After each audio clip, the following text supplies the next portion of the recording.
नमस्कार दोस्तों, स्वागत है आप सभी का हमारे YouTube चैनल एडुएजाइल में। जैसा कि आप सभी को पता है कि एमपीपीएससी ने 2021 के लिए जो प्रारंभिक परीक्षा के लिए जो डेट निर्धारित करी है वह है 24 अप्रैल। तो इसी डेट को ध्यान में रखते हुए हमारी पूरी टीम ने एक नई टेस्ट सीरीज स्टार्ट करने के लिए सोचा है, जिसमें आपको 90 डेज में टोटल 90 आपको टेस्ट यहाँ पे कंडक्ट करवाए जाएंगे, जो कि अलग अलग इंस्टीट्यूट के होंगे, जैसे निर्माण आईएएस ग्वालियर, जो कि एक बहुत ही प्रतिष्ठित संस्थान है एमपीपीएससी और आईएएस के लिए। तो यहाँ पे हम आपको उसके कुछ टेस्ट डिस्कस करेंगे।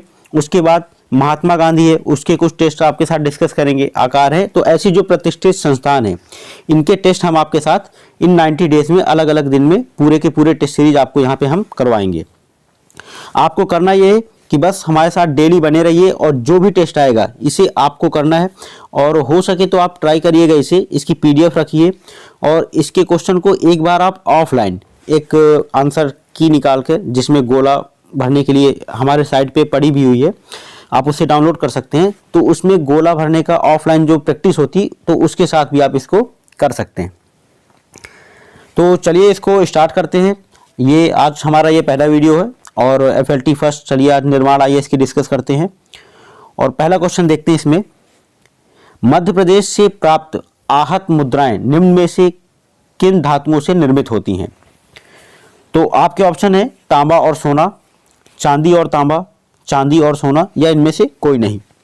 तो इसका जो राइट आंसर है वो है बी, मौर्य काल से संबंधित आहत मुद्राएं मध्य प्रदेश के संपूर्ण क्षेत्र से प्राप्त हुई हैं और आहत मुद्राओं में चांदी और तांबे की मिश्र धातुओं से निर्मित थी।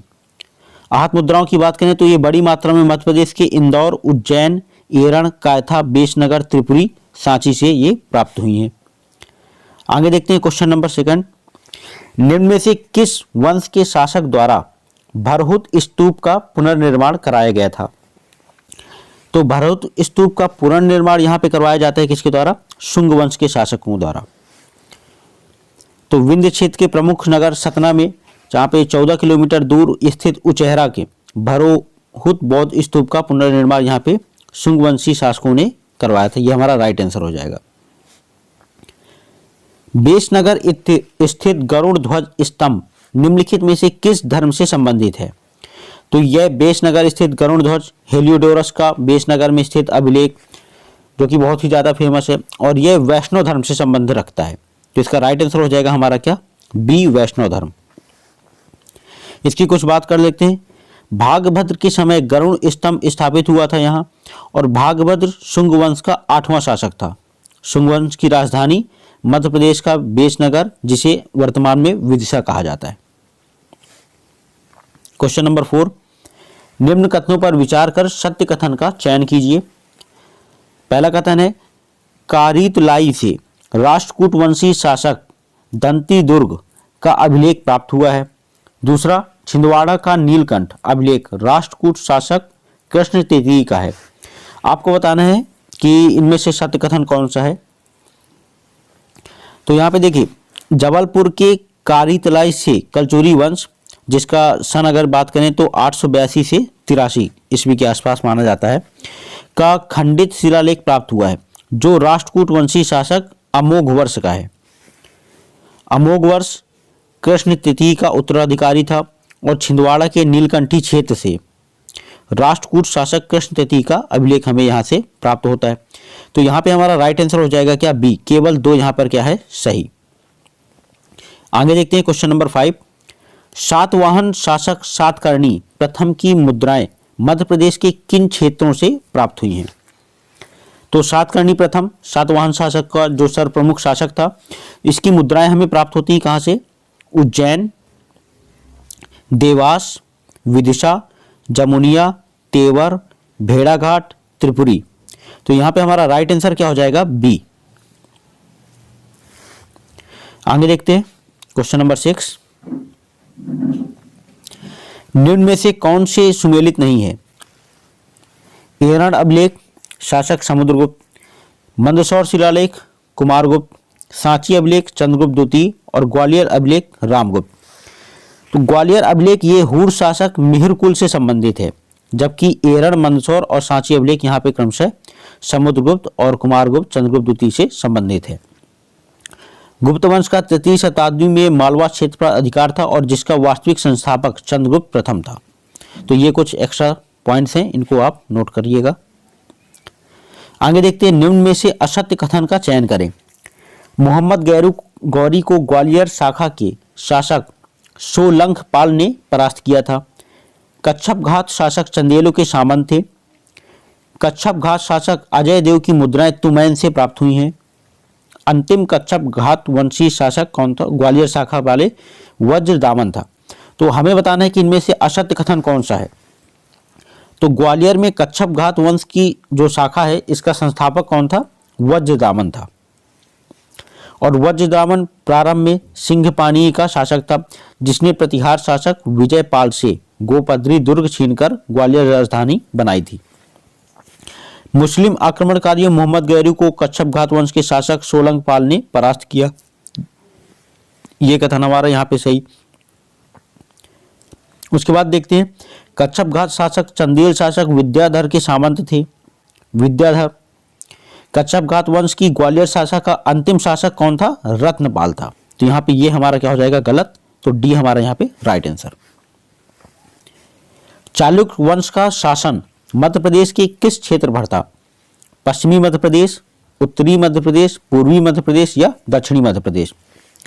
तो 7वीं सदी ईस्वी के आरंभ में चालुक्य वंश के शासक पुलकेशिन द्वितीय द्वारा दक्षिणी मध्य प्रदेश में चालुक्य वंश की स्थापना की गई थी और पुलकेशिन द्वितीय चालुक्य वंश का सर्वप्रतापी शासक था। तो पुलकेशिन द्वितीय ने परमेश्वर की उपाधि भी धारण करी थी। आगे देखते हैं क्वेश्चन नंबर 9। निम्न कथनों पर विचार करें। ऐहोल अभिलेख चालुक्य वंशी शासक कीर्तिवर्मन से संबंधित है। दूसरा, मध्य प्रदेश के मालवा क्षेत्र को चालुक्य वंशीय शासक पुलकेशिन द्वितीय ने जीता था।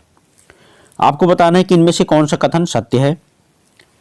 तो ऐहोल अभिलेख की अगर बात करें तो चालुक्य वंशीय शासक पुलकेशिन द्वितीय का है, जिसमें पुलकेशिन के द्वारा हर्षवर्धन पर विजय का उल्लेख किया गया है। उसके बाद बात करते हैं फारसी दूत मंडल। तो ये अजंता गुहा के चित्र में फारसी दूत मंडल का स्वागत करते हुए पुलकेशिन द्वितीय को यहाँ पर दिखाया गया है। और विक्रमादित्य द्वितीय में मालवा क्षेत्र पर चालुक्य वंशी शासक विक्रमादित्य द्वितीय ने जीत प्राप्त की थी मालवा पर, और विक्रमादित्य द्वितीय द्वारा छारा, शकलोत्तर, पथनाथ तथा अवनीजान आश्रय की उपाधियां यहाँ पर क्या की गई थी? धारण की गई थी। तो राइट आंसर हमारा क्या हो जाएगा? यहाँ पे ना तो एक सही है हमारा और ना ही यहाँ पर क्या है? दूसरा सही है। तो राइट आंसर हो जाएगा इसका क्या? डी। हरदौल का चबूतरा मंदिर मध्य प्रदेश में कहाँ निर्मित है? ऑप्शन है ओरछा, दतिया, बड़ौनी या सेवड़ा। तो कुंवर हरदौल का चबूतरा वर्तमान में मंदिर ओरछा में स्थित है, जहां विवाह के समय हरदौल की मनौती की जाती। आगे देखते हैं क्वेश्चन नंबर 11। निम्नलिखित कथनों पर विचार कीजिए। कुषाणों पर विजय के पश्चात उज्जैनी के शासक द्वारा विक्रम संवत चलाया गया। दूसरा, शक संवत के अंतिम शासक रुद्रसेन तृतीय ने उज्जैनी के विक्रमादित्य की हत्या की थी। आपको बताना है कौन सा कथन यहाँ पर सत्य है। तो यहाँ पे शक वंश के अंतिम शासक रुद्रदामन तृतीय की जो हत्या है यह चंद्रगुप्त विक्रमादित्य द्वारा की गई थी। उसके बाद देखिए, विक्रमादित्य ने शकों पर विजय के पश्चात यहाँ पे विक्रम संवत जो कि 58 ईसा पूर्व चलाया गया था, और विक्रम संवत और ईस्वी सन में 57 वर्ष का अंतर है। तो यहाँ पे हमारा राइट आंसर क्या हो जाएगा? दोनों में से कोई भी सही नहीं। आगे देखते हैं, निम्नलिखित कथनों पर विचार कीजिए। मंदसौर के शासकों द्वारा हूणों के आक्रमण का प्रतिरोध कर उन्हें मालवा क्षेत्र पर अधिकार करने से रोका गया था। दूसरा कथन है हूणों का आक्रमण मध्य प्रदेश में मौर्य शासन काल में हुआ था। आपको बताना है कौन सा कथन यहाँ पर क्या है? असत्य है।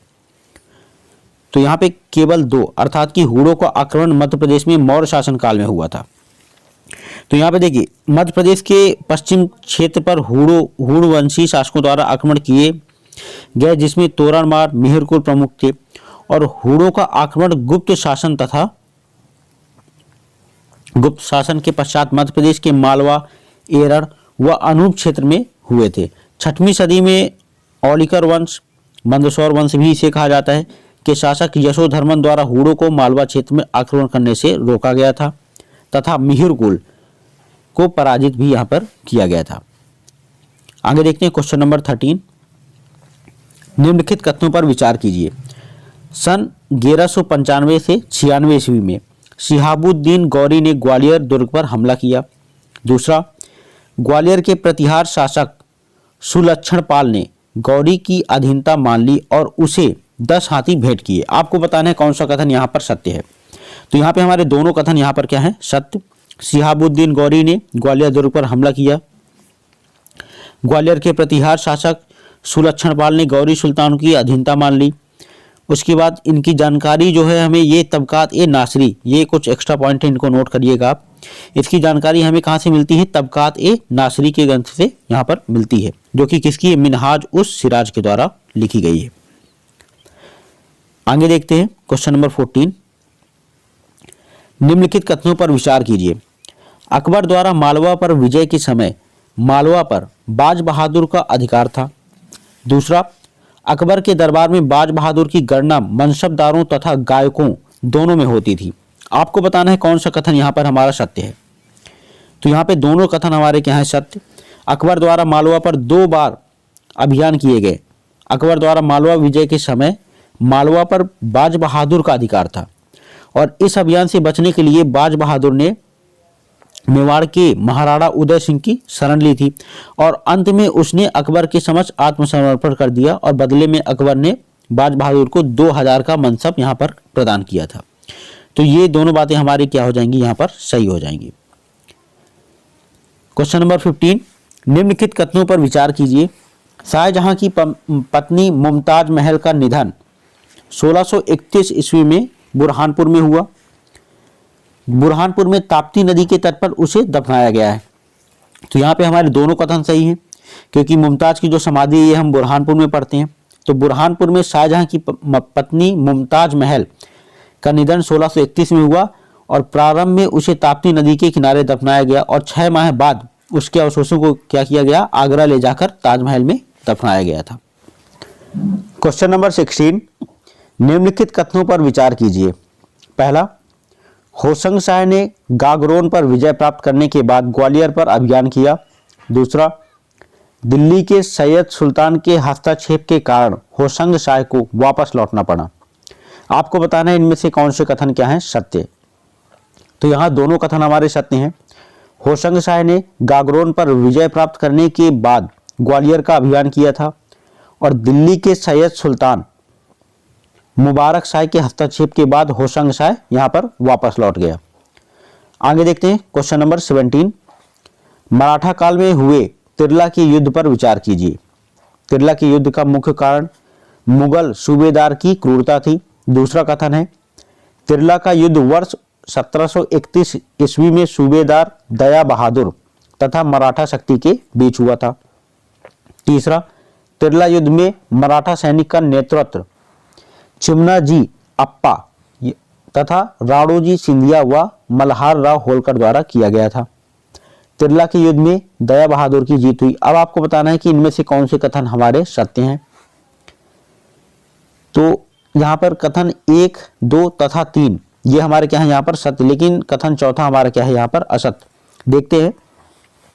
तिरला के युद्ध में दया बहादुर की जीत हुई, बल्कि दया बहादुर तिरला के युद्ध के समय मालवा क्षेत्र का क्या था, सूबेदार था और दया बहादुर इस युद्ध में क्या हुआ था, मारा गया था तथा मराठों की प्रभुता मालवा क्षेत्र पर क्या हुई, स्थापित हुई और पेशवा ने मालवा क्षेत्र मल्हार राव होलकर, राणोजी सिंधिया तथा पवारों के बीच क्या किया था, इसको बांट दिया गया था। आगे देखते हैं क्वेश्चन नंबर 18। निम्नलिखित कथनों पर विचार कीजिए। कंपनी ने डेविड एंडरसन को सिंधिया के दरबार में तैनात किया था। दत्ताजी सिंधिया ने प्रथम आंग्ल मराठा युद्ध में भाग लेने के पश्चात सालबाई की संधि की थी। आपको बताना है कौन सा कथन यहाँ पर सत्य है। तो सिंधिया वंश के सबसे प्रतापी राजा की बात करें तो ये महादजी सिंधिया थे और प्रथम आंग्ल मराठा युद्ध जो कि 1775 से 1782 ईस्वी में चलता है, यहाँ पे इन्होंने इसमें भाग लिया था। तो कथन 1 हमारा क्या हो जाएगा, यहाँ पे बिल्कुल सत्य है। आगे देखते हैं। 17 मई 1782 को सालबाई की संधि पर हस्ताक्षर किया और सालबाई की संधि के परिणाम स्वरूप महादजी को महाराजा के रूप में स्वीकार कर लिया गया था। अब वह पेशवा के अधीन नहीं रह गए और कंपनी ने डेविड एंडरसन को सिंधिया के दरबार में तैनात कर दिया। तो यहाँ पे देखिए दत्ताजी सिंधिया की जगह क्या होना चाहिए था, यहाँ पे महाराजी सिंधिया होना चाहिए, महादजी सिंधिया। तो सेकंड हमारा क्या हो जाएगा यहाँ पे रॉन्ग और फर्स्ट हमारा यहाँ पे राइट हो जाएगा। तो राइट आंसर इसका क्या है, ए, केवल एक। आगे देखते हैं क्वेश्चन नंबर 19। निम्नलिखित कथनों पर विचार कीजिए। 1857 के विद्रोह के समय सिंधिया महाराजा जयाजी राव का शासन था। 1857 के विद्रोह के पश्चात अंग्रेजों द्वारा सिंधिया क्षेत्र में एजेंट नियुक्त किया गया था। आपको बताना है कौन सा कथन यहां पर सत्य है। तो 1857 के विद्रोह के समय जयाजी राव ग्वालियर के महाराजा थे। जयाजी राव ने इस विद्रोह में अंग्रेजों का यहां पर क्या किया, समर्थन। और 1857 के विद्रोह के बाद अंग्रेजों ने एक मराठा सरदार जिनका नाम था दिनकर राव राजवाड़े को अपने एजेंट बनाकर यहां पर क्या किया गया था, नियुक्त किया गया था। और जयाजी राव उनके अनुसार शासन करते थे। तो यहाँ पे हमारा राइट आंसर देखिए फर्स्ट और सेकंड दोनों हो जाएगा। तो राइट आंसर इसका क्या हो जाएगा, सी। निम्नलिखित कथनों पर विचार कीजिए। सन 1737 ईस्वी में भोपाल की लड़ाई में यशवंत राय पवार ने भाग लिया था। दूसरा, सन 1760 ईस्वी में उदयगिरी के युद्ध में विजय के पश्चात यशवंत राय ने महादेव देवालय निर्मित करवाया था। पानीपत की तृतीय युद्ध आनंद राव पवार द्वारा लड़ा गया था। अब आपको बताना है कौन से कथन यहाँ पर हमारे सत्य हैं। तो पानीपत के तृतीय युद्ध के समय यशवंत राव पवार धार के शासक थे और यशवंत राय पवार को पानीपत के तृतीय युद्ध में वीरगति प्राप्त हुई थी। तो यहाँ पे हमारा राइट आंसर इसका हो जाएगा पहला और दूसरा कथन यहाँ पर हमारा सत्य। और यहाँ पे जो पानीपत का तृतीय युद्ध आनंद पवार द्वारा लड़ा गया ये हमारा क्या हो जाएगा, गलत हो जाएगा। तो इसका राइट आंसर क्या है हमारा, ए। Question number 21। निम्नलिखित कथनों पर विचार कीजिए। नवाब बाग तथा श्री कृष्ण नहर का निर्माण पवार शासक कृष्णाजीराव द्वितीय ने करवाया था। दूसरा कथन है कृष्णाजीराव द्वितीय देवास की पवार रियासत की सीनियर शाखा के प्रमुख शासक थे और जिन्होंने स्थापत्य पर विशेष ध्यान दिया था। आपको बताना है कि इनमें से कौन सा कथन हमारा असत्य है।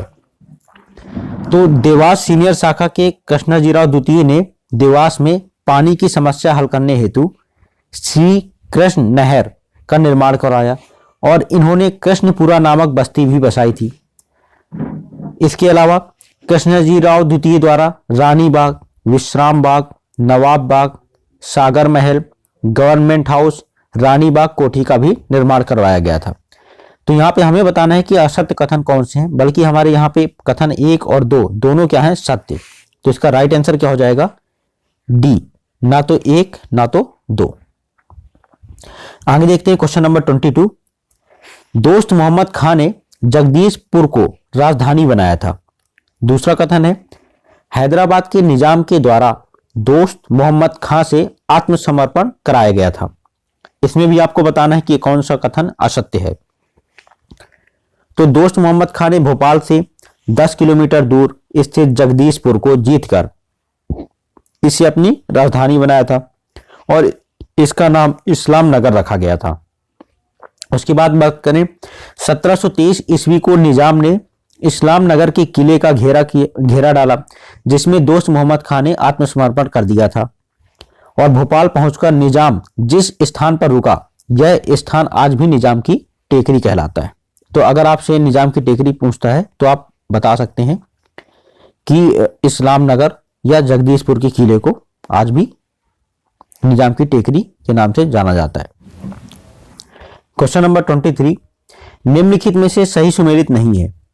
स्थल और उससे संबंधित जिला आवरा।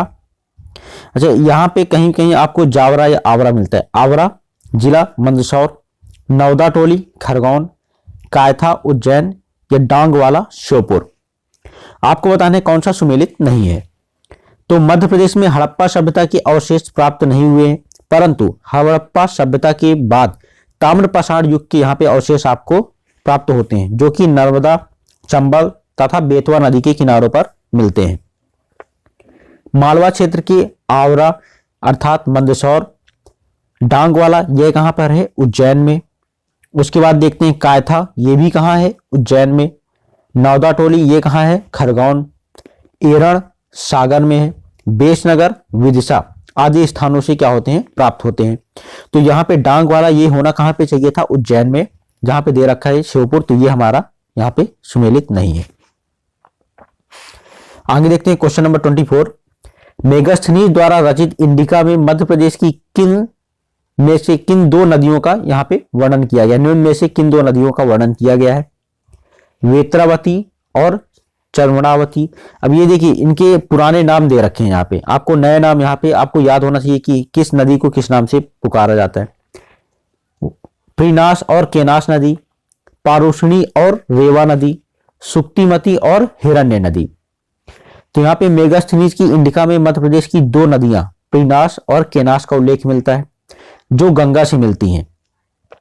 मैक क्रिंडल ने प्रीनास को तमसा नदी, पौराणिक पर्णशा या आधुनिक टोंस के नाम से भी इसको जाना जाता है। आगे देखते हैं क्वेश्चन नंबर 25। मुगल सत्ता की स्थापना के पूर्व मध्य प्रदेश के क्षेत्रों पर निम्नलिखित राज्यों का अस्तित्व था।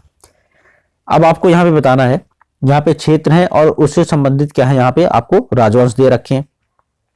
तो मालवा क्षेत्र जहां से संबंधित गौरी और खिलजी वंश, ग्वालियर चंबल क्षेत्र तोमर वंश, गढ़ा क्षेत्र गोंड वंश। आपको बताना है इनमें से सही विकल्प का चयन करना है। तो मध्य प्रदेश के मालवा क्षेत्र में गौरी और खिलजी वंश का एक शक्तिशाली राज्य कायम हुआ था। उसके बाद वहीं ग्वालियर और चंबल क्षेत्र में तोमरों की सत्ता कायम हुई और इसी सदी में मध्य प्रदेश के दक्षिण हिस्से में गढ़ा में गोंड राज्यों का भी शासन यहां पर स्थापित था। तो यहां पे हमारा राइट आंसर हो जाएगा क्या? ए बी सी तीनों क्या है यहां पर सही है। आगे देखते हैं क्वेश्चन नंबर 26। निम्नलिखित कथनों पर विचार कीजिए। गद्दी पर बैठते ही दिलावर खां ने अपने समर्थक हिंदू और मुसलमानों को जागीरें प्रदान की। उसने निमाड़ और पूरबिया राजपूतों को ऊंचे पद और जागीरें प्रदान करी। चंदेरी के शासक ने दिलावर की प्रभुसत्ता स्वीकार की। आपको बताना है उपरोक्त में से कौन सा कथन क्या है सत्य। तो गद्दी पर बैठते ही दिलावर खां ने अपने समर्थक मुसलमान और हिंदू अधिकारियों को जागीरें क्या करी? प्रदान करी। उसके बाद उसने निवाड़ और पूर्व में पूरबिया राजपूतों को ऊंचे पद और जागीरें प्रदान करी और उन्हें अपना सहयोगी बना लिया। दिलावर खां ने उत्तर में मालवा के द्वारा चंदेरी पर भी अधिकार करने की कोशिश की, परंतु वह सफल नहीं हो सका और वहां के शासक ने दिलावर खां के प्रभुत्व को स्वीकार कर लिया। तो यहाँ पे हमारे पहला, दूसरा और तीसरा तीनों कथन क्या हो जाएंगे? हमारे यहाँ पर सत्य हो जाएंगे। तो राइट आंसर हो जाएगा इसका डी। यहाँ पे सूची 1 को सूची 2 से हमें क्या करना है? सुमेलित करना है। लोक रंग समारोह, तो ये कहां मनाया जाता है? लोक रंग से संबंधित जितने समारोह ये हमारे भोपाल में आयोजित किए जाते हैं। कृष्ण राव समारोह यह आयोजित किया जाता है कहां पे? ग्वालियर में। चक्रधर समारोह रायगढ़ में। कुमार गंधर्व समारोह ये देवास में। कुमार गंधर्व, गंधर्व क्या है? देवता, तो देवास आप याद कर सकते हैं इसको। अब देखिए आपको लोकरंग समारोह ये पता होना चाहिए कि ये भोपाल में है, तो ए का होना चाहिए क्या? 4। ए का 4 किसमें किसमें? ए बी और सी, ठीक है। अब देखिए कुमार गंधर्व इनका होता है क्या? देवास, तो सी और डी ये दोनों कट के होंगे और ए और बी। उसके बाद आप देखिए यहाँ पे कृष्ण राव समारोह या चक्रधर। अब यहाँ पे देखिए आपको सभी की जानकारी होना चाहिए। तो कृष्ण राव समारोह ग्वालियर, ये राइट आंसर। तो इसका राइट आंसर हो जाएगा हमारा ए। आगे देखते हैं क्वेश्चन नंबर 28। होलकर वंश की राजधानी महेश्वर से पुनः इंदौर किस शासक के शासनकाल के दौरान स्थानांतरित की गई थी? तो मल्हार राव द्वितीय होलकर द्वारा 3 नवंबर 1818 ईस्वी को राजधानी महेश्वर से इंदौर पुनः स्थानांतरित की गई थी। तो ये इसका राइट आंसर हो जाएगा डी, मल्हार राव द्वितीय होलकर। महादजी सिंधिया के संदर्भ में विचार कर असत्य कथन को आपको यहां पे बताना है। तो महादजी सिंधिया द्वारा मुगल शासक बहादुर शाह द्वितीय को दिल्ली के सिंहासन पर आसीन किया गया था। सालबाई की संधि के पश्चात महादजी सिंधिया महाराजा बने तथा पेशवा के अधीन नहीं रहे। बादशाह शाह आलम ने महादजी सिंधिया को नायाब वकील तथा पेशवा को वकील उल मुतलक के रूप में मनसब प्रदान किया था। महादजी सिंधिया ने प्रथम आंग्ल मराठा युद्ध जो कि 1775 से 1782 में चला, इसमें भाग लिया। आपको बताना है असत्य कथन। तो 1771 में महादजी ने दिल्ली में प्रवेश किया और सन 1772 में शाह आलम द्वितीय को इलाहाबाद से लाकर दिल्ली के सिंहासन पर क्या किया गया, आसीन किया गया।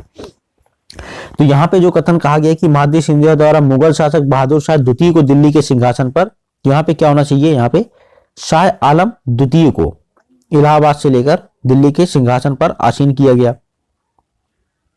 तो बहादुर शाह द्वितीय की जगह क्या होना चाहिए, यहाँ पे शाह आलम द्वितीय। तो कथन एक हमारा क्या हो जाएगा, गलत।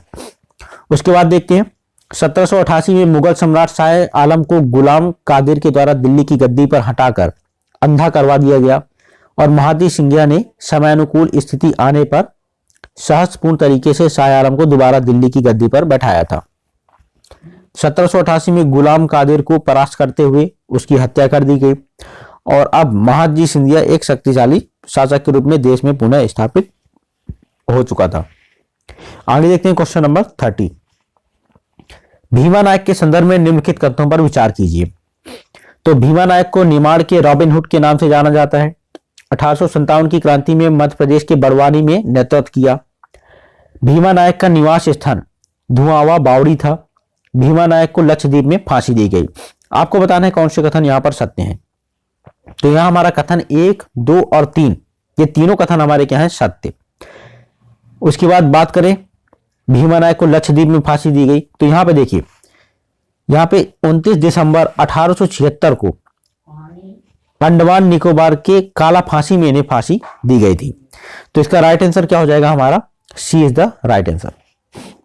देखिए अगर आपसे भीमा नायक को 3 मार्क्स 3 नंबर में पूछता है तो 10 वर्ड आपको लिखने, तो आप इनसे की पॉइंट्स निकालिए और उनको आप रखिए इस पे। 5 नंबर का आप क्वेश्चन तैयार करना चाहते हैं भीमा नायक पे, तो उस पे भी इन्हीं पॉइंट्स के आसपास आप कुछ बातें और जोड़कर बस ऐसे ही आप उसको एक 5 नंबर का क्वेश्चन भी आप तैयार कर सकते हैं। क्योंकि इस बार आपको याद रखना है कि मेंस की तैयारी पे आपको फोकस ज्यादा रखना है। अभी आप मेंस को भी अपने साथ में अच्छे तरीके से कर सकते हैं। मेंस के साथ में आप प्री को कनेक्ट करके रखिए, है ना। उसको जब आप कनेक्ट करके पढ़ेंगे, कोरिलेट करके पढ़ेंगे तो ज्यादा बेहतर तरीके से आप इसे मैनेज कर पाएंगे। आगे देखते हैं क्वेश्चन नंबर 31। मध्य प्रदेश शासन द्वारा ख्वाजा नायक शहीद दिवस कब मनाया जाता है। तो ये मनाया जाता है कब, 11 अप्रैल को। मध्य प्रदेश शासन द्वारा 11 अप्रैल को ख्वाजा नायक शहीद दिवस मनाया जाता है। 32 देखते हैं। ब्रिटिश प्रशासन द्वारा प्रारंभिक दौर में सागर नर्मदा क्षेत्र में किए गए सामाजिक सुधारों से संबंधित निम्नलिखित कथनों में से कौन सा कथन सत्य है। तो शिशु हत्या रोकथाम हेतु रेगुलेशन एक्ट 1795 में लागू किया गया। सती प्रथा रोकथाम हेतु 1829 में रेगुलेशन एक्ट लागू किया गया था। हिंदू विधवाओं को विधवा पुनर्विवाह अधिनियम 1856 को पारित करके पुनर्विवाह की मान्यता प्रदान की गई। यह उपरोक्त सभी कौन से कथन यहां पर सत्य हैं। तो यहां पे उपरोक्त सभी सारे के सारे कथन यहां पर हमारे क्या है, सत्य। और भारत में व्याप्त सामाजिक बुराइयों की रोकथाम हेतु अंग्रेजी प्रशासन द्वारा ये उपरोक्त कानून क्या किए गए, लागू करवाए गए थे। और इसी के बाद फिर 1857 की क्रांति का, जिसमें कि हिंदू समाज द्वारा ये समझा जाता है कि हमारे धार्मिक मामलों पे क्या हस्तक्षेप किया जा रहा है ना। तो इस तरह की कुछ कुप्रथाएं हैं जिनके विरोध में कदम उठाने पर यहाँ पे विद्रोह भी उत्पन्न होता है 1857 में, जो कि एक रीजन यहाँ पे 1857 के विद्रोह का कारण में इसे भी शामिल किया जाता है। आगे देखते हैं क्वेश्चन नंबर 33। तात्या टोपे के द्वारा युद्ध की कौन सी पद्धति अपनाई गई। तो तात्या टोपे के द्वारा गनीमी कावा पद्धति, जिसे हम गुरिल्ला पद्धति भी कहते हैं, गनीमी कावा पद्धति को ही गुरिल्ला पद्धति कहा जाता है। तो यह पद्धति तात्या टोपे जी के द्वारा अपनाई जाती है। आगे देखते हैं क्वेश्चन नंबर 34। मध्य प्रदेश की किस रियासत में अवंतीबाई संबंधित थी। तो मध्य प्रदेश के रामगढ़ रियासत से अवंतीबाई का संबंध होता है, जिसमें मंडला जिले के रामगढ़ रियासत के राजकुमार विक्रमजीत सिंह के साथ इनका क्या होता है, विवाह होता है। आगे देखते हैं क्वेश्चन नंबर 35। मध्य प्रदेश के जबलपुर क्षेत्र में स्वाधीनता संग्राम के दौरान हुई गतिविधियों पर विचार करते हुए असत्य कथन का चयन कीजिए। तो वर्ष 1906 में जबलपुर में कांग्रेस का प्रांतीय अधिवेशन आयोजित हुआ था। वर्ष 1907 में जबलपुर में क्रांतिकारी दल का गठन किया गया था। वर्ष 1917 में जबलपुर में होम रूल लीग की स्थापना की गई थी। अब आपको इसमें असत्य कथन को चयन करना है। तो सन 1906 में जबलपुर में कांग्रेस का प्रांतीय अधिवेशन का आयोजन हुआ। उसके बाद इसमें प्रदेश के पंडित रविशंकर शुक्ल, डॉक्टर राघवेंद्र और हरि सिंह गौर आदि ने सक्रिय भागीदारी की थी। राजनीतिक रूप से क्रांतिकारी गतिविधियों को अंजाम देने के लिए सन 1907 ईस्वी में जबलपुर में क्रांतिकारी दल का गठन किया गया था और सन 1915 में जबलपुर में होम रूल लीग की स्थापना की गई थी। अब आपको इसमें बताना है कि असत्य कथन का चयन करना है। तो वर्ष 1917 में होम रूल लीग की स्थापना, इसको आप यहां पे देखिए, सन 1915 में जबलपुर में होम रूल लीग की स्थापना की गई। तो ये कथन हमारा क्या हो जाएगा? असत्य। तो सी इसका right answer. Question number 36, Congress के किस अधिवेशन में मध्य प्रांत और मालवा क्षेत्र में गणेश उत्सव व शिवाजी उत्सव के आयोजन का फैसला किया गया था? तो इसमें नागपुर अधिवेशन 1891, जिसमें पी आनंद चालू की अध्यक्षता में नागपुर में अधिवेशन कराया गया। और भारतीय राष्ट्रीय कांग्रेस के 7वें अधिवेशन में मध्य प्रांत एवं मालवा में अनेक स्थानों पर गणेश उत्सव और शिवाजी उत्सव के आयोजन करने का फैसला किया गया था। आगे देखते हैं क्वेश्चन नंबर 37, निम्नलिखित कथनों पर विचार कीजिए। सातवाहन शासक सिमुक के प्रपौत्र सातकर्णी प्रथम ने मध्य प्रदेश के पूर्वी मालवा क्षेत्र को जीता था। सातवाहन वंश मध्य प्रदेश के विदिशा में कर्ण वंश के पश्चात स्थापित हुआ। अब आपको बताना है इनमें से असत्य कथन कौन सा है। तो यहां हमारे कथन 1 और 2 दोनों क्या हैं? सत्य हैं। और सातवाहन शासक सिमुक ने 605 ईस्वी पूर्व में विदिशा की कर्ण वंश के अंतिम शासक सुशर्मा की हत्या करके अपना क्या किया? यहाँ पे आधिपत्य स्थापित किया। उसके बाद सिमुक के प्रपौत्र सातकर्णी प्रथम द्वारा मध्य प्रदेश की पूर्वी मालवा, पश्चिमी मालवा तथा अनूप क्षेत्र पर अधिकार किया गया था। तो मध्य प्रदेश में सातवाहन वंश की राजधानी क्या थी? विदिशा। और सातकर्णी प्रथम का शासनकाल मालवा और डाहल क्षेत्र तक ही सीमित था। आगे देखते हैं क्वेश्चन नंबर 38, मध्य प्रदेश के घोड़ा डोंगरी क्षेत्र में जंगल आंदोलन का नेतृत्व किसके द्वारा किया गया? तो यहां पे गंजन सिंह कोरकू जी का नाम आता है। तो घोड़ा डोंगरी बैतूल जिले में 1930 में जंगल सत्याग्रह का आयोजन गंजन सिंह कोरकू के द्वारा यहां पर किया जाता है। आगे देखते हैं 39, माखनलाल चतुर्वेदी द्वारा मध्य प्रदेश में कसाई खाना आंदोलन क्यों प्रारंभ किया गया था? तो यह प्रारंभ किया जाता है गौवध के विरोध में। British company central and trading Sagar के रतौना नामक स्थान पर कसाई खाना स्थापित करना चाहती है और इस कारण गौवध के विरोध में इस आंदोलन को माखनलाल चतुर्वेदी ने कर्मवीर समाचार पत्र के माध्यम से प्रारंभ किया गया था और इस आंदोलन को 1920 में इसे प्रारंभ किया गया था। तो इसका राइट आंसर हो जाएगा ए, गौवध के विरोध में।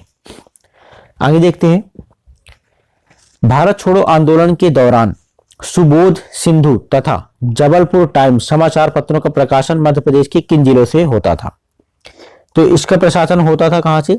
खंडवा और जबलपुर से। आगे देखते हैं, नमक कानून के उल्लंघन हेतु मध्य प्रांत के किस शहर में नमक सत्याग्रह प्रारंभ किया गया? तो नमक सत्याग्रह सन 6 अप्रैल 1930 को यहाँ पे गोविंद दास और द्वारका प्रसाद के नेतृत्व में जबलपुर से यहाँ पे प्रारंभ किया जाता है। उसके बाद 42 देखते हैं, वर्ष 1885 में गठित कांग्रेस समिति में मध्य भारत से किसे शामिल किया गया था? तो 1885 में गठित कांग्रेस समिति में मध्य भारत से किसे? बापू राव दादा किनखेड़े, गंगाधर चिटनिस, गोपाल हर भेंडे और अब्दुल अजीज ने भाग लिया था। तो यहाँ पे हमारे राइट आंसर में क्या आ जाएगा? यहाँ पे गंगाधर चिटनिस। आगे देखते हैं, होलकर नरेश तुकेजी राव द्वितीय द्वारा निम्न में से किन समाचार पत्रों का पुनः प्रकाशन कार्य प्रारंभ किया गया था? तो होलकर नरेश तुकोजी राव द्वारा मालवा अखबार समाचार पत्र को पुनः प्रारंभ किया गया और 1873 में मल्हारी मार्तंड समाचार पत्र का पुनः प्रारंभ किया गया। तो यहां पे हमारा देखिए राइट आंसर हो जाएगा मालवा अखबार और मल्हारी मार्तंड विजय। तो बी यहां पे हमारा राइट आंसर हो जाएगा। आगे देखते हैं, मध्य प्रदेश में स्वतंत्रता आंदोलन की शुरुआत किस जिले में हुई? तो वर्ष 1916 में मध्य प्रदेश में स्वतंत्रता आंदोलन की शुरुआत सिवनी जिले में हुई थी। इसका राइट आंसर क्या हो जाएगा? सिवनी। टाटा भील के संदर्भ में निम्नलिखित कथनों पर विचार कीजिए। अंग्रेजों द्वारा इन्हें इंडियन रॉबिन हुड की उपाधि दी गई। इन्होंने 19वीं शताब्दी के उत्तरार्ध में गोरिल्ला युद्ध पद्धति से अंग्रेजों से युद्ध किया। इनकी स्मृति में मध्य प्रदेश शासन द्वारा शिक्षा एवं खेल गतिविधियों में उत्कृष्ट प्रदर्शन करने वाले आदिवासी युवाओं को जननायक तात्या भील राज्य स्तरीय सम्मान प्रदान किया जाता है। तो अब देखें इनमें से कौन सा कथन हमारा क्या है? सत्य है। तो यहाँ पे पहला, दूसरा और तीसरा तीनों कथन यहाँ पर क्या है? सत्य है। आदिवासी नायक और निमाड़ का गौरव कहे जाने वाले तात्या, इन्हें मामा भी कहा जाता है। भील जनजातियों को स्पेशली अगर आप मामा कहते हैं तो यह एक सम्मान सूचक शब्द वहां पे माना जाता है।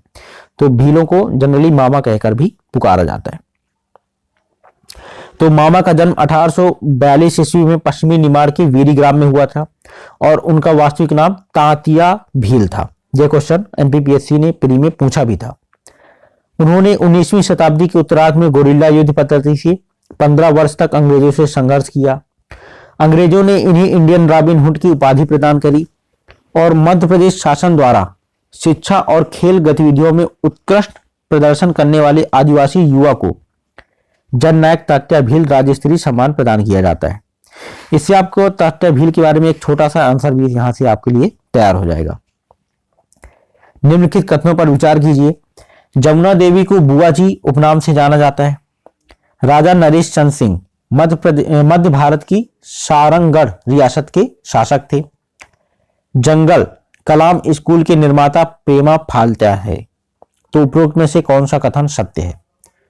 तो जंगल कलाम स्कूल के निर्माता जंगगढ़ सिंह श्याम थे। तो यहां पे हमारा देखिए सत्य कथन में पहला और दूसरा हो जाएगा और तीसरा हमारा क्या हो जाएगा यहां पर? गलत। निम्नलिखित कथनों पर विचार कीजिए। प्रेमा फाल्या का जन्म झाबुआ में हुआ था। यहाँ पे फाल्या या फात्या आप याद रखिएगा इसको। भील आदिवासियों का विश्व प्रसिद्ध चित्रकला पिथौरा है और इसके सर्वश्रेष्ठ चित्रकार प्रेमा है। यहाँ पे कभी कोई प्रेमा फाल्या भी कहीं कहीं आपको मिलेगा, तो आप इस पे कंफ्यूज मत होइए, बस आप कॉन्सेप्ट को पकड़िए। उपयुक्त में से कौन से कथन क्या है? सत्य।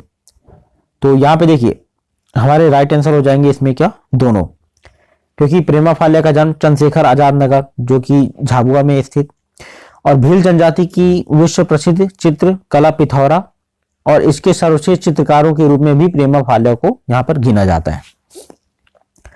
आगे देखते हैं, शंकर साय के संदर्भ में निम्नलिखित कथनों पर विचार कीजिए। 1857 की क्रांति में जबलपुर का नेतृत्व शंकर साय ने किया था। हाल ही में छिंदवाड़ा विश्वविद्यालय का नाम परिवर्तित कर राजा शंकर साय विश्वविद्यालय कर दिया गया है। जबलपुर में अमर शहीद शंकर साय एवं रघुनाथ साय के बलिदान दिवस 18 सितंबर को स्मारक की आधारशिला रखी गई। आपको बताना है कौन से कथन यहाँ पर सत्य हैं। तो यहाँ पे हमारे तीनों कथन क्या हैं? सत्य हैं। और 1857 की क्रांति में जबलपुर का नेतृत्व भी शंकर साय ने यहाँ पर किया था। आगे देखते हैं, भीली बोली के संबंध में निम्नलिखित कथनों पर विचार कीजिए। भीली भारतीय आर्य परिवार की भाषा है। यह भाषा झाबुआ एवं अलीराजपुर जिले में प्रचलित है। तो यहाँ पे कथन 1 और 2 हमारे दोनों क्या हैं? सत्य हैं। निम्नलिखित कथनों पर विचार कीजिए। गंजन सिंह कोरकू द्वारा टूडिया जंगल सत्याग्रह का आयोजन घोड़ा डोंगरी अर्थात बैतूल में किया गया था और इनका जन्म छतरपुर जिले में हुआ था। आपको बताना है कौन से कथन यहाँ पर सत्य हैं। तो यहाँ पे कथन 1 यहाँ पर सत्य है, बल्कि दूसरा छतरपुर गांव में, ये हमारा क्या है? यहाँ पर गलत है, क्योंकि गंजन सिंह कोरकू का जन्म बैतूल जिले के घोड़ा डोंगरी ब्लॉक में हुआ था, ना कि छतरपुर गांव में हुआ था। आगे देखते हैं, क्वेश्चन नंबर 51। अंबा पानी युद्ध किसके मध्य हुआ था? तो यह युद्ध होता है किसके? भीमा नायक तथा अंग्रेजों के मध्य। आगे देखते हैं, निम्नलिखित में से कौन सा सुमेलित नहीं है? अकादमी और उससे संबंधित वर्ष। मध्य प्रदेश हिंदी ग्रंथ अकादमी, यह 1969, बिल्कुल सही बात है। मध्य प्रदेश आदिवासी लोक कला परिषद 1980 है इसका, और यहां पर कर दिया रखा है 1985। सिंधी अकादमी 1983, पुरातत्व एवं अभिलेखागार संग्रहालय 1956। तो यहाँ पे हमारा क्या हो जाएगा, सुमेलित नहीं है, इसके लिए राइट आंसर हो जाएगा हमारा क्या, बी। यहाँ पे 1985 नहीं, क्या होना चाहिए, 80। मनसूखा लोकनाट्य के संदर्भ में निम्नलिखित कथनों पर विचार कीजिए। यह एक लोक प्रहसन है जो राम का बघेली रूपांतरण है। मशखरों को गांव में मनसुख लाल भी कहा जाता है। कौन सा कथन यहां पर सत्य है, तो कथन 1 तथा 2 दोनों क्या है यहां पर सत्य हैं। कुछ और बातें कर लेते हैं। मनसुखा एक लोक प्रहसन है जो राम का बघेली रूपांतरण है। इसमें 2 मंच और 2 पदों का प्रयोग किया जाता है, साथ में मेकअप का स्थान भी होता है। तो यह कुछ इसके बारे में है। अगर आपसे ऐसा क्वेश्चन आता है कि मनसुखा लोकनाट्य के बारे में कुछ लिखिए, तो ये कुछ पॉइंट्स हैं जो कि आप इसे 3 मार्कर में लिख सकते हैं बड़े आराम से। बैगा जनजाति के संदर्भ में कौन सा एक कथन असत्य है, तो बैगा एक आदिम संस्कृति संपन्न जनजाति है। बैगा गुदना प्रिय होते हैं। शिकार बैगाओं का प्रिय शौक है। बैगा जनजाति में ओझा को हे दृष्टि से देखा जाता है। हमें असत्य कथन यहां पर बताना है। तो मध्य प्रदेश की बैगा जनजाति, इसमें शिकार करना बैगाओं का प्रिय शौक होता है, ठीक है। जबकि बैगा पराशक्तियों, आदिम विश्वासों और ओझा गुनियाओं के आदेशों से संचालित होती हैं। तो यहां पे हे दृष्टि से नहीं बल्कि सम्मान की दृष्टि से यहां पर देखा जाता है। मध्य प्रदेश के जनजातीय लोगों द्वारा मनाए जाने वाले भगोरिया हाट महोत्सव का मुख्य आकर्षण क्या है, तो इसका मुख्य आकर्षण आपको प्रेम का त्योहार, यह एक प्रेम का त्योहार है भगोरिया हाट महोत्सव, जिसमें कि इसे प्रणय पर्व के रूप में भी जाना जाता है। भीलों का यह प्रसिद्ध क्या है, प्रणय पर्व। बैगा जनजाति मध्य प्रदेश में मुख्य रूप से कहां पाई जाती है, तो यह आपको मंडला और बालाघाट के क्षेत्र में यहां पर मिलती है। आगे देखते हैं, निम्नलिखित में से कौन सा कथन क्या है, असत्य है। बैगा जनजाति ने 1857 के विद्रोह में सक्रिय रूप से भाग लिया। भील जनजाति का निवास स्थान फाल्या। पोंडा या पोंदा प्रथा का संबंध बैगा जनजाति से है। गोंड जनजाति का मूल पेशा क्या है, कृषि। हमें असत्य कथन बताना है। तो 1857 के स्वतंत्रता आंदोलन में मध्य प्रदेश की भील जनजाति ने सक्रिय रूप से यहां पर भाग लिया था और भील जनजाति के निवास स्थान को फाल्या कहते हैं, बिल्कुल सच है। तो यहाँ पे एक कथन हमारा क्या हो जाएगा, यहाँ पर गलत हो जाएगा। और मूल पेशे की बात करें यहां पर, तो गोंड जनजाति का मूल पेशा कृषि, ये बिल्कुल यहां पर क्या है, सत्य है। क्वेश्चन नंबर 58 देखते हैं। यहाँ पे जनजाति है, उनसे संबंधित क्या है, प्रथा है, और उन प्रथाओं से संबंधित कुछ यहाँ पर कथन कहे गए, जैसे घोटुल प्रथा, तो यह मुड़िया जनजाति का युवा ग्रह है, बिल्कुल सही है। भगोरिया हाट भील जनजाति का प्रणय पर, अभी हमने डिस्कस किया। बेवार बैगा चक के बैगाओं द्वारा की जाने वाली परंपरागत खेती, बिल्कुल सही है। कर्मा पश्चिमी मध्य प्रदेश की जनजातियों में प्रचलित नृत्य और लोकगीत, तो यह पश्चिमी नहीं बल्कि पूर्वी मध्य प्रदेश की कर्मा बैगा जनजातियों के द्वारा भी यहां पर किया जाता है। तो यह पूर्वी मध्य प्रदेश की जनजातियों में प्रचलित नृत्य और लोकगीत है। आगे देखते हैं 59, निम्न में से कौन सा सही सुमेलित है। लोक नृत्य और उससे संबंधित क्षेत्र, राई बुंदेलखंड बहुत ज्यादा फेमस है। बधाई बुंदेलखंड, अब यहाँ पे देखिए बधाई नृत्य ये कहाँ का है, बुंदेलखंड का है, पर यहाँ पे दे रखा है क्या, बघेलखंड। मटकी मालवा का है, ना कि निमाड़ का। राजवाड़ी ये भी मालवा का है, ना कि बुंदेलखंड। तो यहाँ पे हमें सही सुमेलित बताना है, तो राई बुंदेलखंड ये हमारा ये यहाँ पे राइट आंसर हो जाएगा इसका। आगे देखते हैं, लोक नृत्य के विषय में कौन सा कथन असत्य है। तो ढांढन नृत्य कोरकू जनजाति में प्रचलित है। गेंडी नृत्य गोंड जनजाति का नृत्य है। गंवार नृत्य माड़िया जनजाति का नृत्य है। थापटी नृत्य बैगा जनजाति का परंपरागत नृत्य है। आपको बताना है कौन सा कथन यहां पर असत्य है। तो थापटी नृत्य कोरकू जनजाति का परंपरागत क्या है, नृत्य। तो ये हमारा यहाँ पे राइट आंसर हो जाए। ओरछा के बुंदेला वंश का अंतिम शासक कौन था। तो यहाँ पे बुंदेला वंश का अंतिम शासक वीर सिंह द्वितीय बुंदेला को माना जाता है। आगे देखते हैं क्वेश्चन नंबर 62, निम्न में से किस बुंदेला शासक को जिंजीगढ़ के विजेता का खिताब दिया गया। तो यहाँ पे दलपत राव बुंदेला जो कि दतिया के शासक थे और छत्रपति राजा राम के विरुद्ध जो इस समय जिंजीगढ़ में क्या हुए थे, छिपे हुए थे, और इन्होंने औरंगजेब का यहाँ पर साथ दिया था। और 8 वर्ष बाद यह युद्ध जीता जा सका दलपत राव जी को द्वारा, और औरंगजेब ने प्रसन्न होकर दलपत राव को जिंजीगढ़ के विजेता का खिताब दिया तथा इनाम के रूप में दुर्ग के फाटक प्रदान किए, जो कि आज दतिया में स्थित हैं। तो जिंजीगढ़ के विजेता का खिताब किसे मिला? हमारे दलपत राव बुंदेला। और किसके द्वारा अगर प्रदान किया गया तो यहाँ पे औरंगजेब ने प्रसन्न होकर। तो निम्नलिखित में से सही सुमेलित नहीं है। दर्शनीय स्थल और उससे संबंधित स्थान: बत्तीसी बावड़ी चंदेरी, बोतल हाउस टीकमगढ़, भवानी विलास महल दतिया, विजय गोविंद मंदिर ओरछा। तो बाकी सारे तो हमारे यहाँ पर सही हैं, बस विजय गोविंद मंदिर यह कहां पर है? ओरछा नहीं, बल्कि अब यह यहाँ पर है, दतिया में है। आगे देखते हैं, अमझेरा युद्ध के संबंध में सत्य कथन का चयन करें। तो अमझेरा युद्ध 1724 में मालवा के मराठा शासक तथा सवाई जयसिंह के बीच हुआ था। छत्रपति राजाराम द्वारा अपने भाई अप्पा चिमनाजी के नेतृत्व में विशाल सेना यहाँ पर भेजी गई। अमझेरा युद्ध में मल्हार राव होलकर तथा उदाजी पवार का कोई योगदान नहीं था। हमें सत्य कथन बताना है, तो ये तीनों कथन यहाँ पर सत्य हैं। 29 नवंबर 1728 ईस्वी को चिमनाजी की सेना ने मुगलों को अमझेरा के युद्ध में हराया। तो अमझेरा का युद्ध देखिए सन अक्टूबर 1728 में, यहाँ पे ये अक्टूबर 1728 में मालवा के मुगल सूबेदार तथा मराठों के मध्य हुआ था। तो यहाँ पे 29 नवंबर 1728 ईस्वी को चिमनाजी की सेना और मुगलों को अमझेरा में युद्ध में पराजित किया। तो ये हमारा क्या हो जाएगा? गलत कथन हो जाएगा। आगे देखते हैं, इस युद्ध में पेशवा बाजीराव प्रथम ने विशाल सेना अपने भाई चिमनाजी अप्पा के नेतृत्व में भेजी थी, और इस युद्ध में मल्हार राव होलकर तथा उदाजी पवार का विशेष योगदान रहा तथा सवाई जयसिंह ने मुगलों का नेतृत्व किया था। आगे देखते हैं क्वेश्चन नंबर 65, निम्न में से कौन से सही सुमेलित नहीं है?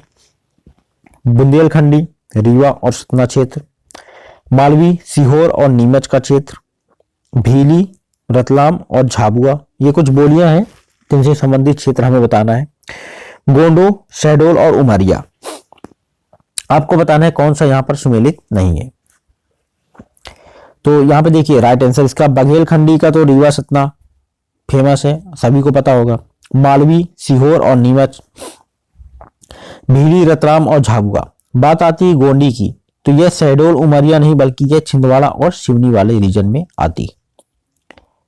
आगे देखते हैं, पेशवा बाजीराव प्रथम के समय हुई गतिविधियों पर विचार करते हुए असत्य कथन का चयन कीजिए। तो यहाँ पे सारंगपुर युद्ध, अमझेरा युद्ध, भोपाल युद्ध बाजीराव प्रथम के द्वारा लड़े गए। मालवा में सरंजावी व्यवस्था तथा नरवर व ओरछा में चौथकर व्यवस्था बाजीराव प्रथम ने करवाई थी। बाजीराव प्रथम द्वारा चंबल पार करके भतावर पर आक्रमण किया गया था। पेशवा बाजीराव प्रथम की समाधि भिंड जिले में स्थित है। यहाँ पे देखिए असत्य कथन में डी कथन बिल्कुल असत्य, क्योंकि पेशवा बाजीराव प्रथम की समाधि ये आपको भिंड में नहीं बल्कि रावखेड़ा जो कि खरगोन में है और यहाँ प्राप्त होती। सरंजामी व्यवस्था मध्य प्रदेश के किस क्षेत्र में लागू की गई? तो इसे लागू किया जाता है कहां पर? मालवा क्षेत्र में लागू किया जाता है।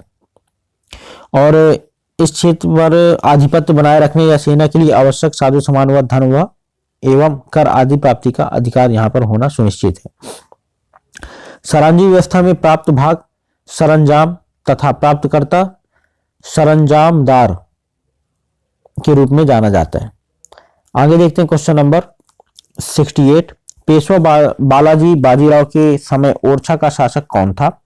तो इस समय ओरछा के शासक थे पृथ्वी सिंह बुंदेला। आगे देखते हैं क्वेश्चन नंबर 69, इंदौर का लालबाग पैलेस किस शासक द्वारा बनवाया गया था? तो इसे बनवाया गया है किसके द्वारा? शिवाजीराव होलकर के द्वारा। आगे देखते हैं क्वेश्चन नंबर 70, निम्न में से कौन सा मराठा सरदार होलकर वंश का संस्थापक था? तो मल्हार राव होलकर यहाँ पे होलकर वंश के क्या है? संस्थापक के रूप में जाने जाते हैं। आगे देखते हैं, भोपाल शहर की ताजुल मस्जिद का निर्माण किस बेगम के द्वारा करवाया गया था? तो इसका निर्माण शाहजहां बेगम, भोपाल शहर की ताजुल मस्जिद का निर्माण किसके द्वारा? नवाब शाहजहां बेगम के द्वारा करवाया गया था। निम्न में से सही सुमेलित नहीं है।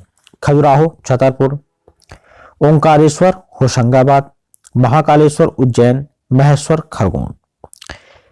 तो यहाँ पे ओंकारेश्वर जो कि होशंगाबाद नहीं बल्कि कहां पर है? खंडवा में। तो ये हमारा क्या हो जाएगा? यहाँ पर राइट आंसर हो जाएगा। निम्न में से सही सुमेलित नहीं है। सहस्त्रबाहु मंदिर ग्वालियर, बड़े बाबा का मंदिर कुंडलगिरी, कान्हरगढ़ का दुर्ग शिवपुरी, भैंसा देवी का प्राचीन शिव मंदिर बैतूल।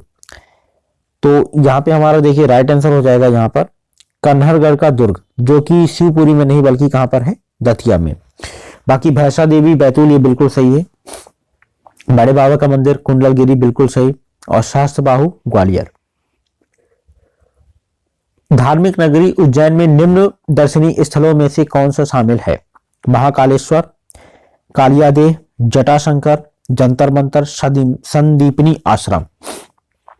तो यहाँ पे पहला, दूसरा, तीसरा और पांचवा ये सारे के सारे आपको मिल जाएंगे, बल्कि यहाँ पे जटाशंकर पचमढ़ी का दर्शनीय स्थल यहाँ पर है। तो इसका राइट आंसर हो जाएगा हमारा क्या? सी। 64 योगिनी, मतंगेश्वर, लालगुन महादेव और वराह में समानता क्या है?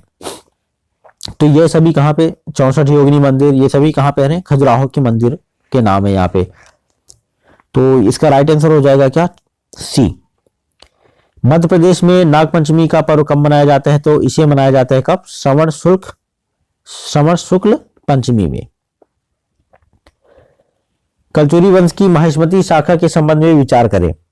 कलचुरी वंश की माहिष्मती शाखा के शासक कृष्ण राज द्वारा शुद्ध सोने के सिक्के चलाए गए थे। माहिष्मती शाखा के बुद्ध राज ने बड़नगर से विदिशा तक अनुदान जारी किया था।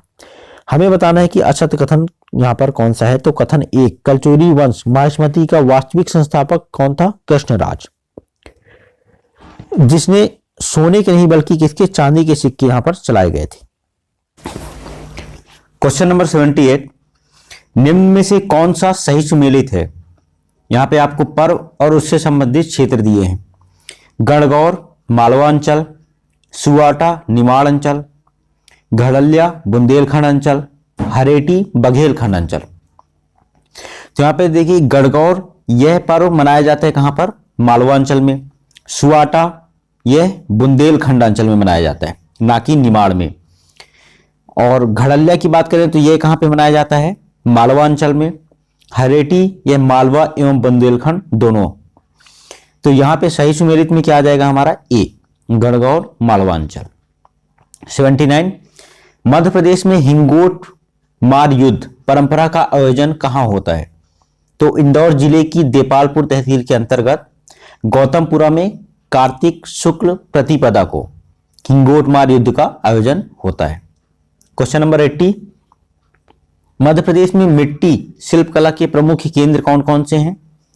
तो मध्य प्रदेश में धार, झाबुआ, रीवा, शहडोल, बैतूल एवं मंडला जिले में मिट्टी शिल्पकला के महत्वपूर्ण केंद्र पाए जाते हैं।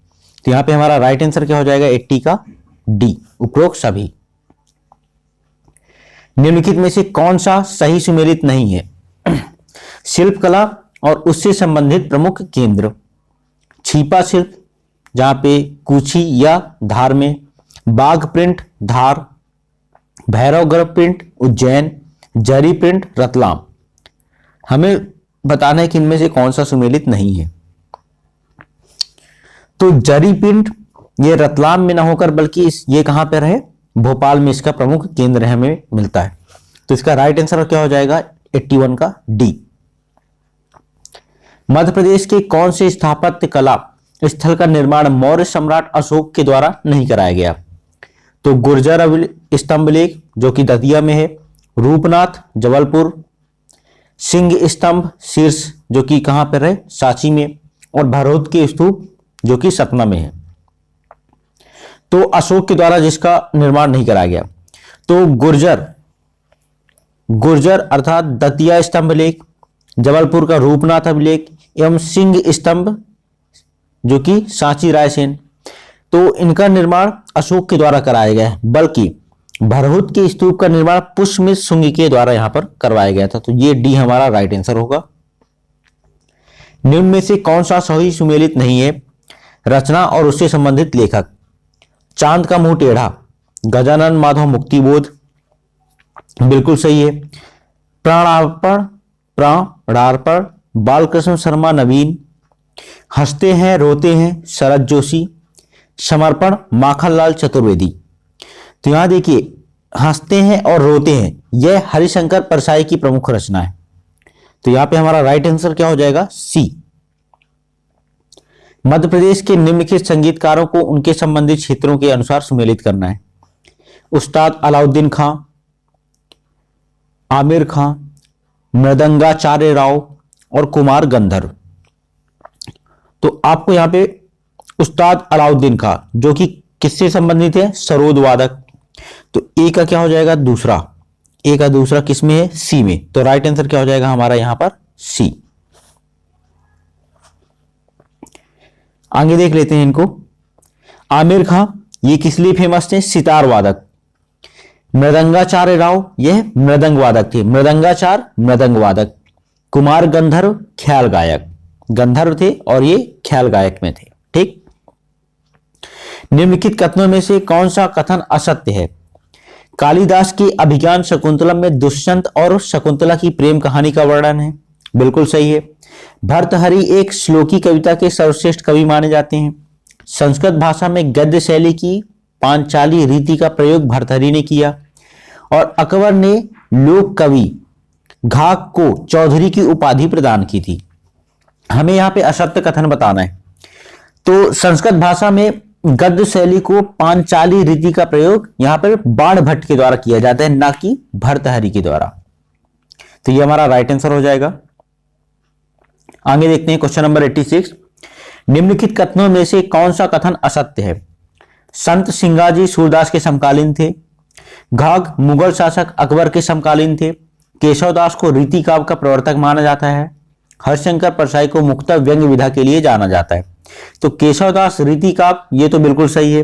हरिशंकर परसाई व्यंग विधा के लिए फेमस है, बिल्कुल सही बात है। आगे देखिए, संत सिंगाजी सूरदास के समकालीन थे, तो ये हमारा क्या है? यहां पर गलत है, क्योंकि संत सिंगाजी कबीर दास के समकालीन माने जाते हैं। तो ये राइट आंसर क्या हो जाएगा हमारा यहां पे? ए। आगे देखते हैं 87। निम्नलिखित में से किस लोक साहित्यकार को बुंदेलखंड का जयदेव कहा जाता है? तो बुंदेलखंड का जयदेव किसे कहा जाता है यहां पर? ईश्वरी। तो बुंदेलखंड के महाकवि ईश्वरी को बुंदेलखंड का जयदेव कहा जाता है। पंजाब मेल हत्याकांड के संदर्भ में निम्नलिखित कथनों पर विचार कीजिए। यह हत्याकांड वर्ष 1931 में हुआ। इसके प्रमुख नेतृत्वकर्ता वीर यशवंत सिंह तथा देवनारायण तिवारी एवं दलपत राव थे। आपको बताना है कौन सा कथन यहां पर सत्य है। तो यहां दोनों कथन हमारे क्या है? सही है।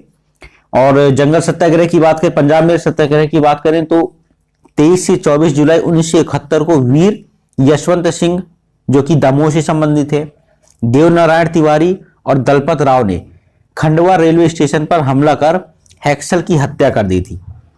और 11 सितंबर 1931 को यशवंत सिंह और देवनारायण तिवारी को फांसी की सजा एवं दलपत राय को काला पानी की सजा यहां पर दी गई। तो राइट आंसर इसका क्या है? सी। 89। निम्नलिखित कथनों पर विचार कीजिए। कुषाण शासक कनिष्क के सिक्के शहडोल जिले से प्राप्त हुए हैं। ग्वालियर अभिलेख में मिहिर भोज को आदि वराह कहा जाता है। चंदेल शासक विद्याधर ने खजुराहो में पार्श्वनाथ तथा विश्वनाथ मंदिर का निर्माण करवाया। तो यहां पे कौन कौन से कथन हमारे सत्य हैं? तो कथन 1 तथा 2 यहां पर क्या है? सत्य हैं। उसके बाद देखते हैं क्या, चंदेल शासक विद्याधर ने खजुराहो में पार्श्वनाथ तथा विश्वनाथ मंदिर का निर्माण करवाया। तो चंदेल शासक ढंगदेव ने खजुराहो में पार्श्वनाथ और विश्वनाथ मंदिर का निर्माण कराया था, ना कि विद्याधर। बल्कि विद्याधर का अगर संबंध देखें तो हमें 64 योगिनी मंदिर से प्राप्त होता है। तो यहां पे राइट आंसर क्या हो जाएगा हमारा? ए। यहां पे थर्ड क्या है? ये असत्य है। Question number 90। भीमबेटका की गुफाओं के संबंध में निम्नलिखित कथनों पर विचार कीजिए। यह अब्दुल्लागंज रायसेन में स्थित है। यह ताम्रपाषाण काल से संबंधित है। इसमें से आपको बताना है कौन सा कथन सत्य है। तो इसमें कथन एक हमारा क्या है, सत्य है। भीमबेटका के गुफाएं कहां पर हैं, रायसेन में, अब्दुल्लागंज में। और इनका संबंध हमें ताम्र नहीं बल्कि पूरा पाषाण काल से इनका संबंध प्राप्त होता है। तो इसका राइट आंसर क्या हो जाएगा हमारा ए। क्वेश्चन नंबर 91 देखते हैं। ग्वालियर की संधि के संदर्भ में निम्नलिखित कथनों पर विचार कीजिए। यह संधि सन 1819 में हुई। पिंडारियों के विरुद्ध अपनी तैयारी के लिए गवर्नर जनरल लॉर्ड हेस्टिंग एवं दौलतराव सिंधिया के मध्य यह संधि हुई। तो इसमें कौन सा कथन हमारा सत्य है? तो यहां पे देखिए, पिंडारियों के विरुद्ध अपनी तैयारी के दौरान गवर्नर जनरल लॉर्ड हेस्टिंग एवं ग्वालियर रियासत के शासक दौलतराव सिंधिया के मध्य 5 नवंबर 1817 को ग्वालियर की संधि यहां पर हुई थी। तो यहां पे कथन एक हमारा क्या हो जाएगा, गलत, और कथन दो हमारा क्या होगा यहां पर सही। तो राइट आंसर होगा इसका क्या, बी। निम्नलिखित कथनों पर विचार कीजिए। रतलाम जिले में राष्ट्रीय स्वतंत्रता आंदोलन के प्रणेता स्वामी ज्ञानानंद थे। दूसरा, वर्ष 1920 में रतलाम कांग्रेस समिति की स्थापना हुई जिसके प्रथम अध्यक्ष स्वामी ज्ञानानंद निर्वाचित हुए। तो उपरोक्त में से कौन सा कथन हमारा सत्य है? तो यहां पर देख, रतलाम कांग्रेस समिति की स्थापना वर्ष 1920 में हुई और इसके प्रथम अध्यक्ष कौन बने, मोहम्मद उमरा खान निर्वाचित हुए। तो यहां पे कथन दो हमारा क्या हो जाएगा, गलत, क्योंकि इसके प्रथम अध्यक्ष क्या है यहां पे, मोहम्मद उमरा खान। तो राइट आंसर इसका क्या हो जाएगा, ए। आगे देखते हैं क्वेश्चन नंबर 93। रीवा के चावल आंदोलन के संदर्भ में निम्नलिखित कथनों पर विचार कीजिए। यह आंदोलन वर्ष 1943 में हुआ। त्रिभुवन तिवारी तथा भैरव प्रसाद का संबंध इसी आंदोलन में। कौन सा कथन यहां पर हमें बताना है, सत्य है? तो चावल आंदोलन यह कब होता है, 28 फरवरी 1947 को रीवा राज्य में। तो यहां पे पहला कथन हमारा क्या हो जाएगा, गलत, बल्कि दूसरा कथन हमारा क्या है यहां पर सत्य। तो इसका राइट आंसर क्या हो जाएगा, बी। गांधी जी ने मध्य प्रदेश के किस जिले में सविनय अवज्ञा आंदोलन की शुरुआत करी? तो इसकी शुरुआत आपको मिलती कहां पे, जबलपुर में, 1939 में। आगे देखते हैं क्वेश्चन नंबर 95। निम्नलिखित में से किसके नेतृत्व में कांग्रेसियों ने वर्ष 1934 में अखिल भारतीय प्रजा परिषद की गठन किया?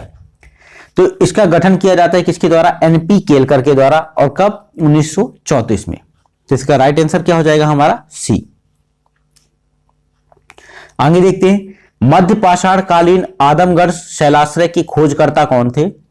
तो इसके खोजकर्ता कौन है यहां पर, आरबी जोशी, जिनके द्वारा 1960 से 61 में इसकी खोज की गई थी और इसे मध्य प्रदेश के होशंगाबाद जिले में इसे खोजा गया है। आगे देखते हैं क्वेश्चन नंबर 97। सूची 1 तथा सूची 2 को सुमेलित करना है। सुपिया अभिलेख यह कहां पर है, रीवा में। यह आपको याद होना चाहिए, सुपिया अभिलेख कहां पर है, रीवा में। तो ए का क्या होगा, चौथा, ए का चौथा सभी में है। चलिए, उदयगिरी अभिलेख, उदयगिरी अभिलेख ये कहां पर है, विदिशा में। चारों दिशाओं से उदय होता है ना। तो उदयगिरी कहां पर, विदिशा। तो बी का क्या होना चाहिए, फर्स्ट। बी का फर्स्ट मिलेगा आपको किसमें, बी में और डी में। अब चलते हैं एरड़ अभिलेख, सबसे ज्यादा फेमस है और ये कहां पर है, सागर में। तो डी का क्या हो जाएगा, तीसरा। तो इसका राइट आंसर क्या हो जाएगा हमारा, D. D is the, B is the right answer. D का क्या हो जाएगा, दूसरा। तो यहां पे बी हमारा क्या हो जाएगा, राइट आंसर। वैसे हम यहाँ पे एरड़, एरड़ को अगर हमने सागर गेस कर लिया कि डी का दूसरा, तो डी का दूसरा हमारा बी ऑलरेडी राइट आंसर हो जाएगा यहां पर। आगे देखते हैं क्वेश्चन नंबर 98। निम्न में से कौन सा मेला चंदेरी में लगता है? तो चंदेरी का फेमस मेला है जागेश्वरी देवी का मेला। तो ये हमारा क्या हो जाएगा यहां पर, राइट आंसर। आगे देखते हैं क्वेश्चन नंबर 99। खजुराहो नृत्य समारोह के संदर्भ में निम्नलिखित कथनों पर विचार कीजिए। तो इसका प्रारंभ वर्ष 1976 में हुआ। यह मध्य प्रदेश राज्य पर्यटन विकास निगम संस्कृति विभाग द्वारा आयोजित किया जाता है। खजुराहो नृत्य समारोह से हर साल एक न एक क्वेश्चन तो पूछा ही जाता है, तो ये बहुत ही ज्यादा इंपॉर्टेंट है। तो यहां पे देखिए दोनों कथन हमारे क्या है यहां पर सही, और तो इसका राइट आंसर क्या हो जाएगा हमारा, सी। आगे देखते हैं क्वेश्चन नंबर 100। निम्न में से कौन सा सुमेलित है, मेला और उससे संबंधित जिला? चंडी देवी, सिंगरौली, माघ घोगरा सिवनी, कान्हा बाबा का मेला होशंगाबाद और पीर बुधान का मेला दतिया। हमें बताना है कौन सा सुमेलित है। तो चंदेरी देवी का मेला ये लगता है कहां पर? सीधी में। चंडी देवी बहुत खतरनाक होती है, सीधी साधी नहीं, तो चंडी देवी का मेला कहां पर? सीधी में। माघ घोगरा सिवनी, ये हमारा क्या है यहां पर? राइट आंसर है बी। कान्हा बाबा का मेला ये लगता है कहां पे? हरदा में। कान्हा बाबा हरदा, जो कान्हा बाबा होते, बाबा लोग होते, उनको हर बार बोलना पड़ता है ना, तो कान्हा बाबा हरदा। और पीर बुधान शिवपुरी, पीर बुधान ये किसे? शिव जी को कहा जाता है, तो शिवपुरी में पीर बुधान का मेला। तो राइट आंसर क्या हो जाएगा हमारा? ये बी। तो आज के लिए बस इतना ही दोस्तों, और अगर आपको वीडियो हमारा अच्छा लगा हो तो इसे लाइक करिए और शेयर भी करिए। और आगे आने वाली जितनी टेस्ट सीरीज है आपको बस अपना रूटीन फिक्स करना है, और डेली यहाँ पे एक टेस्ट सीरीज यहाँ पे डिस्कस की जाएगी, तो आपको बस हमारे साथ बने रहना है और अपनी तैयारी को बढ़िया बूस्टअप करके आगे बढ़ना है। तो आज के लिए बस इतना ही दोस्तों, मिलते हैं नेक्स्ट वीडियो में।